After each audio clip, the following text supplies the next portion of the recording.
Hello दोस्तों, कैसे हैं आप सब। आज हम बायोलॉजी का ये डिजीज वाला चैप्टर करेंगे। तो हमारा पहला क्वेश्चन है, pneumoconiosis affects the workers who works mainly in. Pneumoconiosis जो होता है वो किस वजह से होता है, किसको अफेक्ट करता है। सो देखते हैं, कोई टेनरीज में काम करते हैं उनको अफेक्ट करता है, या ग्लास इंडस्ट्री में काम करते हैं उनको अफेक्ट करता है, कोल माइनिंग होती है उसमें अफेक्ट करता है, या ऑटोमोबाइल्स में अफेक्ट करता है। ये जो डिजीज होती है बेसिकली जो कोल माइनिंग में जो वर्कर काम करते हैं, कोल माइनिंग में जो वर्कर काम करते हैं उनको ये अफेक्ट करती है। ओके, तो अगर आप देखोगे तो इसका जो सही आंसर है वो है option number C. Option number C, coal mining में जो काम कर रहे होते हैं उनको ये अफेक्ट करता है। और बेसिकली ये लंग्स को अफेक्ट करता है। क्या करता है? लंग्स को अफेक्ट करता है। ये कोल माइनिंग में कोई डस्ट वस्ट इस तरीके से हमारे लंग्स में चली जाती है, यहाँ पे आप देख सकते हो। ठीक है, तो उससे क्या होता है, ये ब्लॉकेज कर सकता है लंग्स में, या जो टिनी एयर सैक्स होते हैं, या फिर आप उनको एल्वेलिन या फिर टैनी एयर सैक, उनको ब्लॉक कर सकता है। तो न्यूमोकोनियोसिस जो कि अपने आप में डिफिकल्ट है प्रोनाउंस करने में भी, वो होता है कोल माइनिंग में, और वो हमारे लंग्स को अफेक्ट कर सकता है। ठीक है, तो हम अगले क्वेश्चन पर चलते हैं। Emphysema is a disease cause by environmental pollution in which the affected organ of the body is. जो एम्फीसेमा होता है उससे कौन सा ऑर्गन अफेक्ट होता है, ये यूपीपीसीएस 2008 और बीपीएससी में पूछा गया है। तो अगर आप देखोगे तो मस्तिष्क, यकृत, आंखें या फेफड़े। तो ये भी क्या होता है एम्फीसेमा, ये भी हमारे फेफड़ों को ही अफेक्ट करेगा। जिसको अफेक्ट करेगा, फेफड़ों को अफेक्ट करेगा। ठीक है, लंग्स को अफेक्ट करेगा। तो ये भी एनवायरमेंटल पॉल्यूशन की वजह से होता है। जो डस्ट वस्ट होती है वो हमारे लंग्स में चली जाती है, और हमारी जो टिनी या सैक होते हैं जिनको मैल्यूओली बोलते हैं, उनको ये अफेक्ट कर सकता है। ठीक है, ये पैनी एल से। तो ये दोनों ही जो डिजीज हैं ये लंग्स को अफेक्ट करते हैं। ठीक है, हम अगले क्वेश्चन पर चलते हैं। उससे पहले देख सकते हैं ये कुछ इस तरीके से आप पिक्चर में दिखाया गया है। और इसकी जो सिम्टम्स होते हैं एम्फीसेमा के, वो परसिस्टेंट कफ, लगातार कफ आता है, शॉर्टनेस ऑफ ब्रीथ, ब्रीथ हेगल की आती है, व्हीजिंग होने लगती है, या चेस्ट टाइट हो जाती है, या फटीग, बहुत ज़्यादा थकावट हो जाती है। ये सारे के सारे एम्फीसेमा के सिम्टम्स है। ठीक है, lathyrism is cause by excessive consumption of. Lathyrism किसके अत्यधिक सेवन से होता है? पॉलिश चावल, सरसों का तेल, जैतून का तेल, खेसारी दाल, या घास मटर। तो आप देख सकते हो ये जो मटर की दाल होती है, इससे ये लेथेरिज्म नाम की बीमारी होती है। तो अगर आप ज़्यादा मात्रा में इसको खाओ, हालांकि बीच में बहुत ज़्यादा रिसोर्स भी होती है इसके ऊपर, तो इससे क्या होता है, लेथेरिज्म से सिम्टम्स से क्या होता है, ये लेग वीकनेस, पैरों में वीकनेस होने लगती है। क्या होती है? लेग वीकनेस, लेग वीकनेस होने लगती है।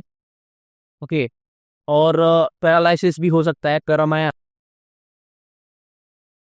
ठीक है, जिस तरीके से आप देख सकते हो ये दोनों जो फोटोज हैं इसमें ये दिखाया गया है, इस तरीके से लेथेरिज्म के शिकार हुए हैं। ठीक है, तो ये दाल होती है, घास मटर दाल है, खेसारी दाल बोलते हैं इसको। इसके ज़्यादा सेवन करने से ये बीमारी हो सकती है। ठीक है, हम अगले क्वेश्चन पर चलते हैं। Blank capsules usual dispensing are made of. ये जो ब्लैक कैप्सूल होते हैं, आप देख सकते हो ये जो कैप्सूल्स होते हैं हम खाते हैं, इसमें अंदर दवा भरी रहती है, किसके बने हुए होते हैं? तो अगर आप देखोगे ऑप्शंस में, तो गम, स्टार्च, जेलाटिन और नन ऑफ दीज।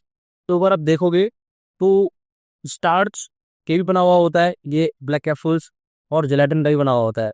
अगर आप इसमें दोनों में अंतर देखोगे, ये बेसिकली स्टार्च के ही बनाते हैं। अगर स्टार्च आया था, आप स्टार्च को टिक करिएगा। ये यूपी बीपीएससी 2021 का क्वेश्चन है।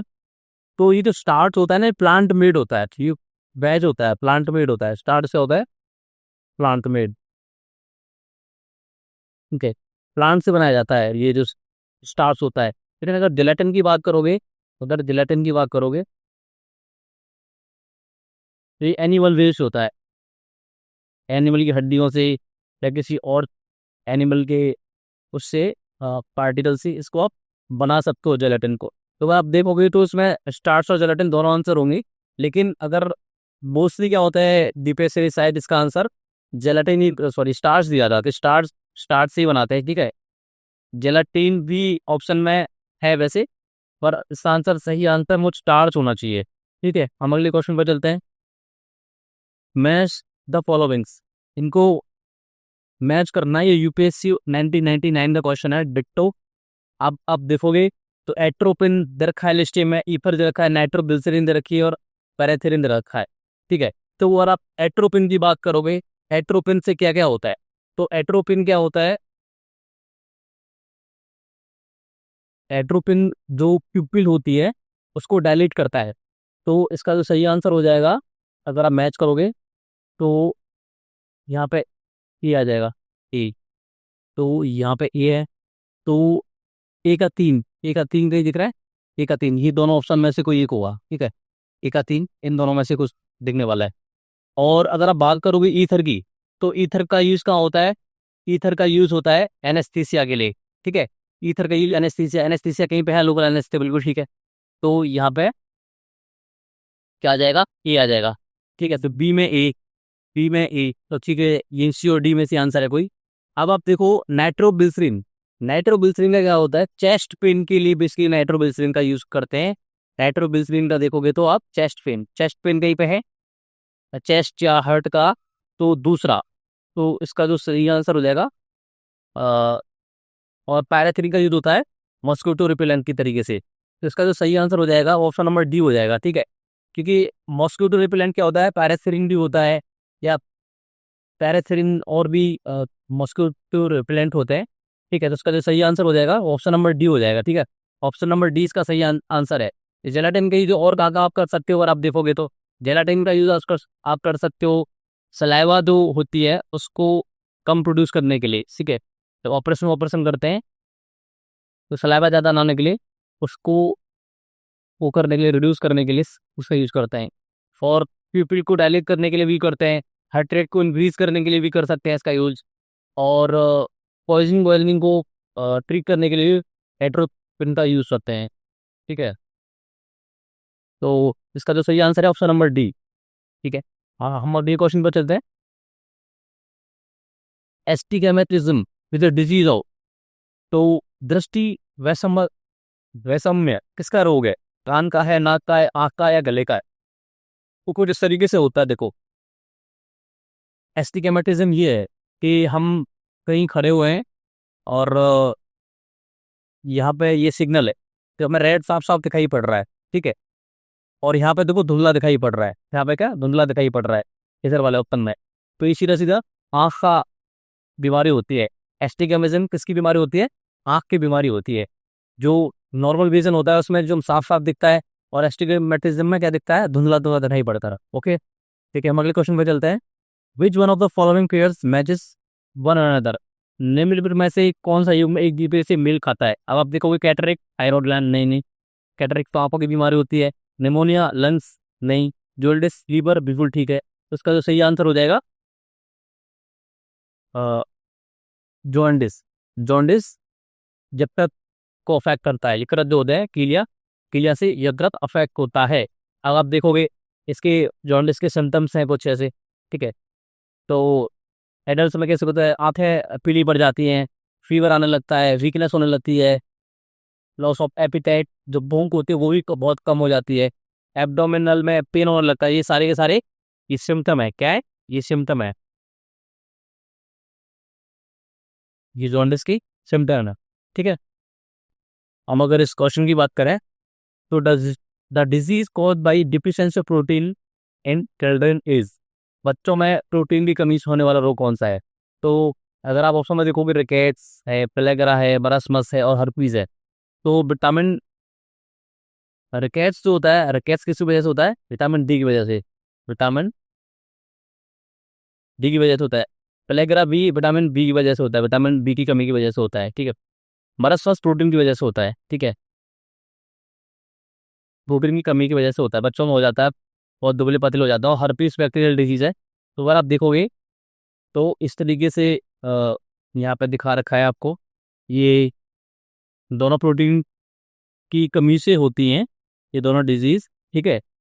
एक में ये बच्चा इस तरीके से प्रोटीन की कमी से पतला पतला तो हो जाता है, और ये इसका पेट सा निकल रहा है। ये भी प्रोटीन की बीमारी होती है, फासिस्पोर कुछ करके प्रोनाउंस करके इसको, ठीक है। और अगर आप देखोगे तो ये बच्चा प्रोटीन की कमी से इस तरीके से हो गया है, ठीक है। हम आगे चलते हैं। Itai itai disease is cause by chronic poisoning of. हिटाइटाइटिस रोग निम्नलिखित में किस वजह से होता है? तो अगर आप देखो ऑप्शन दे रखा है, बस ये RAS 2018 में आया है, राजस्थान पब्लिक सर्विस कमीशन में, और MPP से 2024 में आया हुआ है। ये निकल की वजह से होता है, या लेड की वजह से होता है, मर्करी की वजह से होता है, या कैडमियम की वजह से होता है? वो जो इटाई इटाई डिजीज होता है वो होता है कैडमियम की वजह से। तो इसकी वजह से कैडमियम के कंजम्पशन की वजह से इटाई इटाई डिजीज होता है। अगर आप बात करोगे मरकरी की, तो इसकी वजह से क्या होता है? मिनामाटा डिजीज होती है, मिनामाटा डिजीज।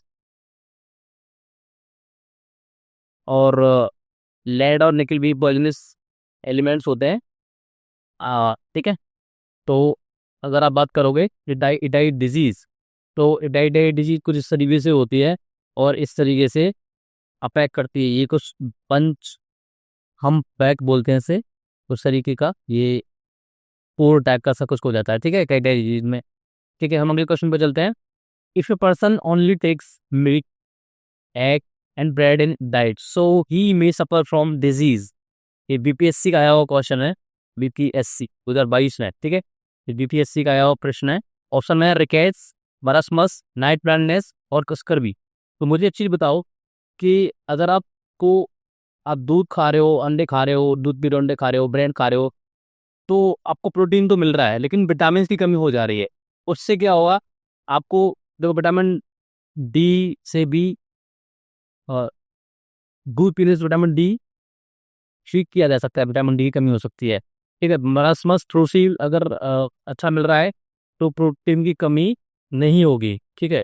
लेकिन अगर बात करूँ स्कर्वी, स्कर्वी जो होती है विटामिन सी की कमी से होती है। तो विटामिन सी जो होता है उससे स्कर्वी होता है।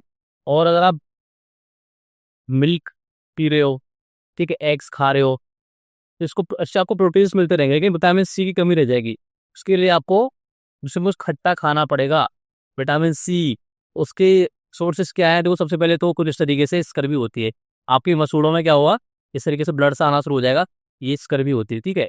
और इसको सही करने के लिए आप खाने पड़ेंगे कुछ विटामिन, जैसे ब्रोकली है, कैप्सिकम है, टोमेटो है, गुआवा है ना, सारे के सारे। आप आंवला खाना है, नींबू खाना है, ऑरेंज खाना है, ब्लूबेरीज, सॉरी स्ट्रॉबेरीज, जो भी ये विटामिन सी के भरपूर सोर्सेज होते हैं, आंवला होता है, ठीक है। उससे स्कर्वी नहीं होगी आपको, ओके।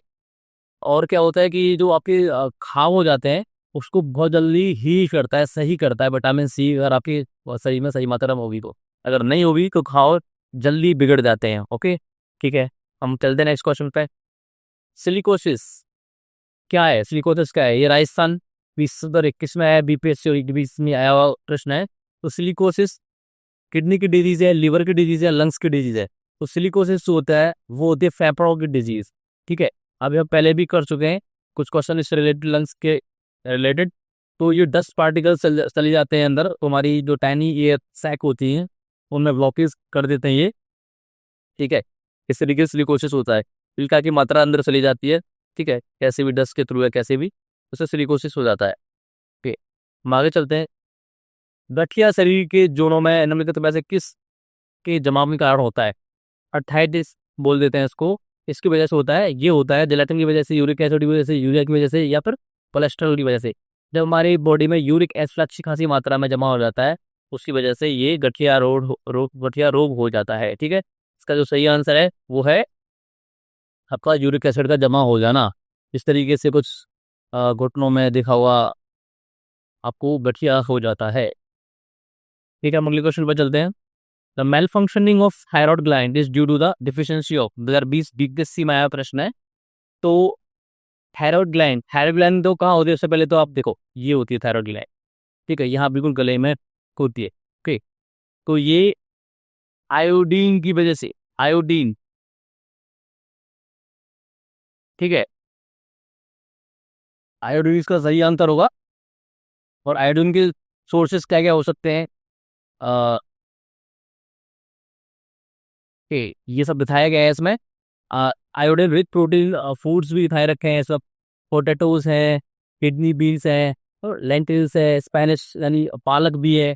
ओके, फिक्स यानी अंजीर, अंजीर में भरपूर मात्रा में आयोडीन मिलता है।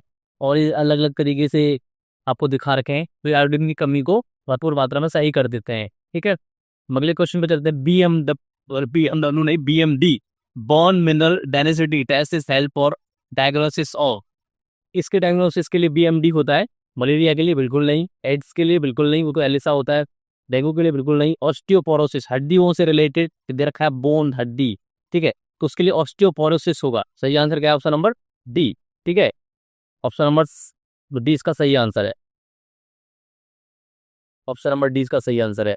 ठीक है, हेल्दी बोन्स, ये हेल्दी बोन है इधर वाली, और ये ऑस्टियोपोरोसिस बोन है, तो उसमें कमी दिख रही है ना ऑस्टियोपोरोसिस में, ये वाली। ठीक है, हम अगले क्वेश्चन पर चलते हैं। Blue baby syndrome disease is cause by, तो ये किस वजह से होता है? फ्लोराइड, नाइट्रेट, आर्सेनिक या कैडमियम। बिल्कुल नाइट्रेट की वजह से आपको ब्लू बेबी सिंड्रोम होगा। ठीक है, कुछ इस तरीके से आपको सिम्टम्स दिखाए गए हैं ब्लू बेबी सिंड्रोम के। ऑनकोजीन्स, ये क्या है? ये पेशी में आया हुआ है, RS में भी आया हुआ है। TB, हेपेटाइटिस, कैंसर या थायराइड। ठीक है, तो ये कैंसर होता है, कैंसर की वजह से होता है। ठीक है, हम आगे चलते हैं। EEG records the activity of, EEG होता क्या है? कुछ इस तरीके से होता है कि हार्ट, ईयर, लीवर या ब्रेन। तो दिखा रखा है ब्रेन इसका सही आंसर है। क्या है? ब्रेन इसका सही आंसर है। ठीक है, ये दिखा रखा है ब्रेन का टेस्ट करते हैं। और EEG को क्या बोलते हैं? EEG को बोल देते हैं इलेक्ट्रो एनसेफेलोग्राम। ठीक है, इलेक्ट्रो फेलोग्राम। ठीक है, ये ब्रेन को मेजर करने के लिए होता है। ठीक है, अब आप देखोगे क्वेश्चन नंबर 80, रेडियो आइसोटोप दे रखे हैं, और लिस्ट 2 में डायग्नोस्टिक यूजेज हैं इसके। अगर आप देखोगे, आर्सेनिक 74, कोबाल्ट 60, आयोडीन 131, सोडियम 24। तो सबसे पहले क्या है कि हमें सबसे सामने इसमें आयोडीन लग रहा है। तो आयोडीन जो थायराइड ग्लैंड होते भी हमने क्वेश्चन लास्ट में किया था, उससे रिलेटेड है। तो आयोडीन को हम थायराइड ग्लैंड से मिला लेते हैं। ठीक है, तो अगर आप मिलाओगे तो आयोडीन यानी कि सी, ए के नीचे सी आएगा, ए के नीचे सी, ए के नीचे मतलब ए के नीचे सी सी सी सी सी सी। ठीक है, तो सी के नीचे ए आएगा, तो ऑप्शन नंबर ये बी या सी में से आंसर है। ठीक है, कोई नहीं। अब अगर आप देखोगे कोबाल्ट, कोबाल्ट 60 से क्या होता है? कैंसर ठीक होता है। कोबाल्ट, कोबाल्ट 60 से कैंसर। ठीक है, कोबाल्ट 60 से कैंसर, तो ये आ जाएगा कोबाल्ट 60। अगर आप बात करोगे आर्सेनिक 74, इसके नीचे आर्सेनिक 74 आ जाएगा, आर्सेनिक 74। ठीक है, और बचा क्या? सोडियम। आ, तो पहले का क्या है? पहले का सी है। ओके, तो ए का सी,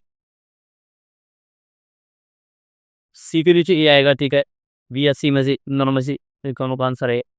ठीक है, कोबाल्ट 60, कोबाल्ट 60 से क्या होगा? कैंसर ठीक होगा। यानी कि 4 के नीचे क्या आएगा?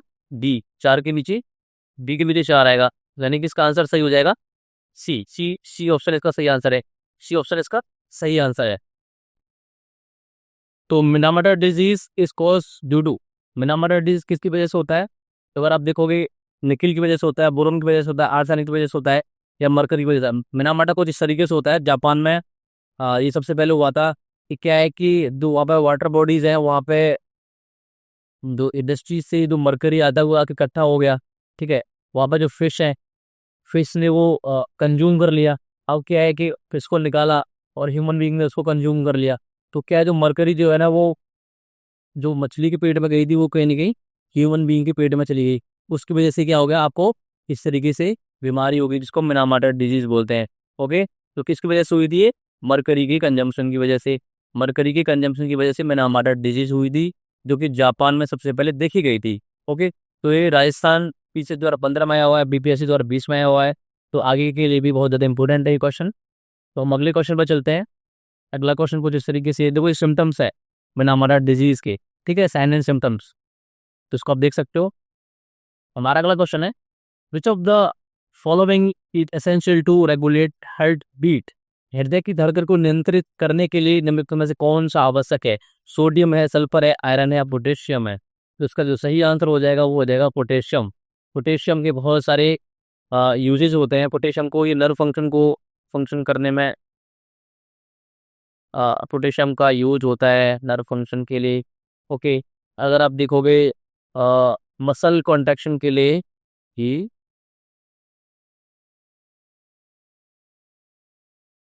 इसका यूज होता है पोटेशियम बहुत भारी मात्रा में। हार्ट बीट को रेगुलेट करता है, हार्ट बीट को तो हो गया, और ब्लड प्रेशर को भी रेगुलेट करता है, lower blood pressure, lower blood pressure. ठीक है, तो आपका ये ओनियन में ठीक ठाक मात्रा में मिल जाता है, सल्फर मिल जाती है ओनियन से। ओके, एप्पल, एप्पल में बहुत अच्छी मात्रा में पोटेशियम होता है, इसे डॉक्टर बोलते हैं कि अगर आप एक सेब डेली खाओगे तो आप बीमार नहीं पड़ सकते। तो आप देखोगे पोटेशियम भरपूर मात्रा में किन किन चीज़ों में मिलता है आपको। देखो, ये किशमिश है, एवोकाडो है, बादाम है, टोमेटो है, इन सब में ओनियन है, एप्पल है, आपके ड्राई फ्रूट्स है, इसमें पोटेशियम अच्छी मात्रा में मिलता है। और आप देख लीजिए, ये पोटेशियम भरपूर मात्रा में ड्राई फ्रूट्स में मिलता है। ठीक है, कहाँ मिलता है? ड्राई फ्रूट्स में मिलता है। ओके, और ये देखो, ये शायद फिग्स हैं, क्या है ये, बेरीज हैं कुछ तो, ये फ्राई फ्रूट्स हैं नीचे, ये एवोकाडो है, ये ग्रीन्स हैं, ये टोमेटो पोटैटो है। तो पोटेशियम बहुत ही हमारे बॉडी के लिए ज़रूरी होता है, मिनरल है। ठीक है, मुझे उम्मीद है आपको ये सारे के सारे प्रश्न अच्छी तरीके से समझ में आ गए होंगे। Thank you very much.